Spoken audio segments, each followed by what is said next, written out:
இன்றைக்கி ஈஸி சமையல் ஃபார் திருவாதிரைக்காக களி பண்ண போகிறோம். எப்படி பண்ணுறதுன்னு பார்க்கலாம். இந்த அழகால் நான் ஃபஸ்ட்டு ஒன்று இன்னொரு காலும் போட்டுக்கிறேன்.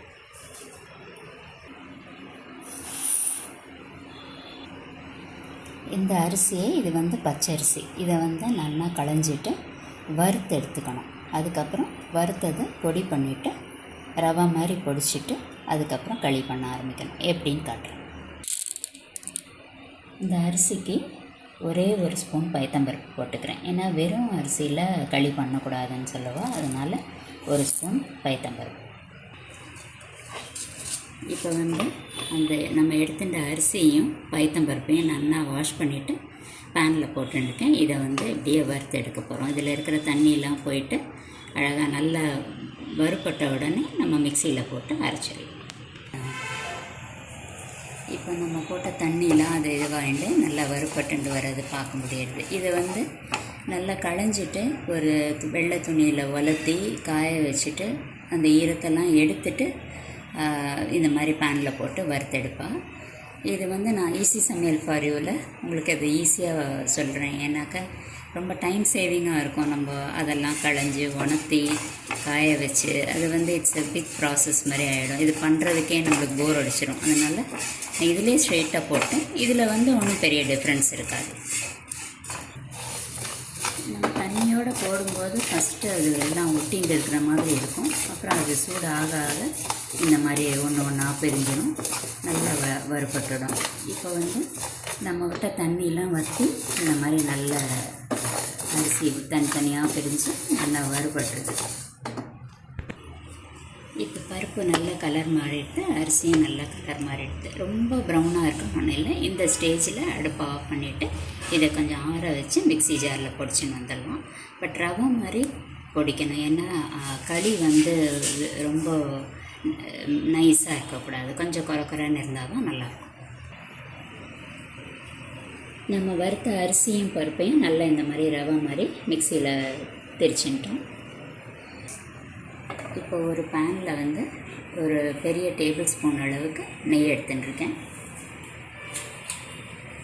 ஃபஸ்ட்டு 2 ஏலக்காவும் அந்த கேஷ்யூஸையும் வறுத்துட்டுருவோம். இந்த கேஷ்யூஸை வறுத்துட்டோம். இப்போ இதுலேயே இந்த நம்ம மிக்சியில் போட்டு திரிச்ச அரிசி பருப்பு இதை நான் மிக்ஸு இதில் போட்டு இதை ஒரு நிமிஷம் பரட்டினா போதும். அந்த நெய் வாசனையோடு அது வேகும்போது நல்லாயிருக்கும். இப்போ நம்ம நெய்யில் அதை இந்த அளவுக்கு வறுத்துட்டோம். சும்மா ஒரு 1 மினிட் அப்படியே வறுத்துனா போதும். ரொம்ப வறுத்த வேண்டிய அவசியம் இல்லை.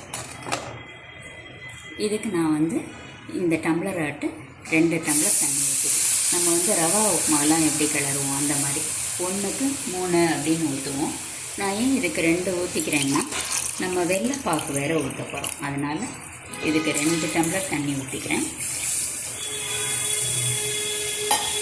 தண்ணி விட்டதுக்கப்புறம் நான் இந்த அளவுக்கு காய்ச்சின பால் ஒரு 1/4 டம்ளர் ஊற்றுக்கிறேன். இப்போ பால் ஊற்றிருக்கோம், தண்ணியும் விட்டுருக்கோம். நம்ம இது கொஞ்சம் கெட்டியாகும்போது பாகு நம்ம பாகாக பண்ண வேண்டாம். நம்ம வெல்லத்தை கரைச்சி வடிகட்டி ரெடியாக எடுத்து வச்சுக்கணும். அதை இதில் விட்டுடணும். இப்போ இது இந்த அளவுக்கு தண்ணியும் பாலும் வற்றினதுக்கப்புறமா நம்ம இந்த பாகு ரெடி பண்ணி வச்சுருக்கோம் இல்லையா, வெல்லம் கரைச்சிட்டு அதை வடிகட்டி ரெடி பண்ணி வச்சுருக்கிறதுலேருந்து நான் ஒரு 3 கரண்டி விடுறேன். விச் மீன்ஸ் லைக் ஒரு சின்ன டம்ளரால் 1 டம்ளர் இருக்கும். எனக்கு ஸ்வீட் ரொம்ப தேவையில்லை இதில் அப்படிங்கிறதுனால நான் கொஞ்சமாக விட்டுக்கிறேன் வெள்ளை கரைசலை. உங்களுக்கு இன்னும் ஜாஸ்தி தேவைப்படும்னா நீங்கள் பார்த்துட்டு அதுக்கேற்ற மாதிரி ரேஷியோ எவ்வளோ எடுக்கிறீங்களோ அதுக்கேற்ற மாதிரி விட்டுக்கலாம். வெல்லத்தோட ரேஷியோ ரொம்ப பர்ஃபெக்டாக சொல்லணுன்னாக்கா, நாம் ஒரு வீசம்படி மாதிரி ஒன்று காமிச்சேன் இல்லையா, அதில் நான் 1.25 எடுத்துட்டேன். இப்போ இது 1.25 அதே இதுவால் மெஷர்மெண்ட்டால் 1.25 கப்பு இந்த வெள்ளை கரைசல் விட்டுருக்கேன். அந்த அளவுக்கு வேணும். எதால் நீங்கள் மெஷர் பண்ணிக்கிறீங்களோ அதோட நீங்கள் வந்து 1.25, இப்போ 1.25க்கு நான் 1.25 விட்டுருக்கேன். 2 வரைக்கும் கூட விட்டுக்கலாம். உங்களோட ஸ்வீட்னஸ் வந்து உங்களுக்கு எவ்வளோ வேணும் அப்படிங்கிறத பொறுத்து இருக்காது. இப்போ நல்லா சுருண்டு வர ஆரம்பிச்சிருக்கு. இந்த ஸ்டேஜில் வந்து உங்களுக்கு வேணும்னாக்கா துருவின தேங்காய் வந்து ஒரு 1/4 கப் ஆட் பண்ணிக்கலாம். அதை வறுத்து கூட போடலாம். இந்த ஸ்டேஜில் இன்னும் ஒரு டேபிள் ஸ்பூன் நெய் விடுவேன் நான். ஸோ அது நல்லா வந்து ஒட்டிக்காமல் சுருண்டு களி பிரமாதமாக இருக்கும்.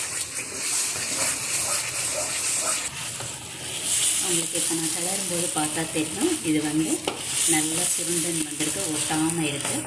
இந்த ஸ்டேஜில் வந்து இறக்கி வச்சிடணும். ஏன்னா இதுக்கப்புறம் போனால் அது ரொம்ப உதிர்ந்துடும். களி வந்து உதிரக்கூடாது. ஸோ இந்த மாதிரி தான் அது இருக்கணும். ஒரு மாதிரி ஸ்குவிஷியாக ஒரு மாதிரி தான் இருக்கும். பட் வந்து ஒட்டாது, வாயில் சாப்பிட்றச்சே ஒட்டாது.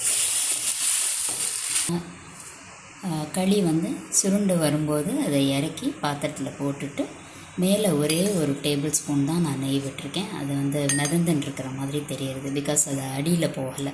ஸோ இப்போ நம்ம வந்து எடுத்து சர்வ் பண்ணோன்னாக்கா இந்த மாதிரி அழகாக வரும்.